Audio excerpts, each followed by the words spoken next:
اللہ کے سوا کسی کی عبادت نہ کرو, والدین کے ساتھ اچھا سلوک کرو. اور کیسا سلوک؟ وَلَا تَقُلْ لَهُمَا أُفٍّ وَلَا تَنْهَرْهُمَا, ان کو اف تک نہ کہو, ان کو جھڑک کر بات نہ کرو. نوجوانوں یاد رکھو, جس دن تم نے اپنی ماں یا اپنی باپ کو الٹا جواب دینا شروع کیا, اس دن سے تم پر رزق کے دروازے بند ہو جاتے ہیں, برکت کے دروازے بند ہو جاتے ہیں.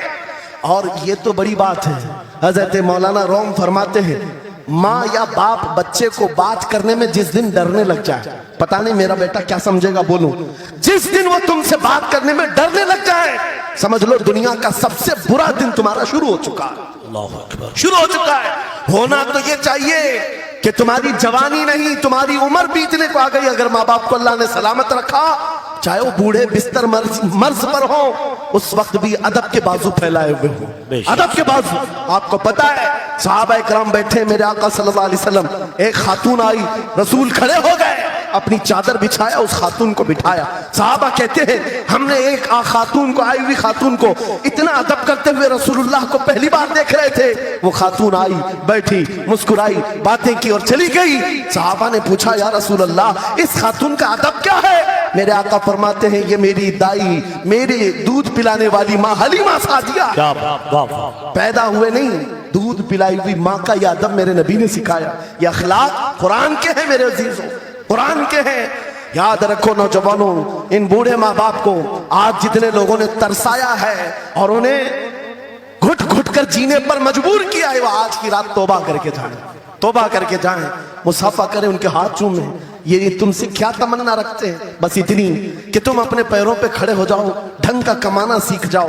نوجوان کو ان کا ڈانٹنا برا لگنے لگتا ہے, ماں بار بار چلاتی ہے, باپ بار بار ڈانٹتا ہے, گھر چھوڑ کر بھاگ گیا, پھر اس کے بعد یاد رکھو اللہ تعالیٰ ایسے جوتوں پر تمہیں ڈال دیتا ہے جو تمہاری حیثیت کے بھی نہیں ہوتے, کمتر لوگ تمہیں ہانکتے رہتے ہیں. اس سے بہتر ہے ہمیں پیدا کی ہوئی ماں, ہمیں دودھ پلائی ہوئی ماں اگر ڈانٹتی ہے, کوستی ہے, مارتی ہے, یہ نعمت ہے. ایک نوجوان کے بارے میں اکثر کہا کرتا, ہمارے ساؤتھ کا تھا, بڑا بگڑا ہوا, ماں میرے پاس آئی تھی, کہہ رہی تھی اس کو سمجھا لے میں بیوہ ہوں, میں بیوہ ہوں, اس کا باپ بچپن میں مر گیا, یہ بچہ 2 سال کا تھا, میرا شوہر مر گیا, میں گھروں کی پتیلیاں مانج کر کے اس بچے کو بڑا کی ہوں, لیکن آج یہ اوباش بن گیا ہے.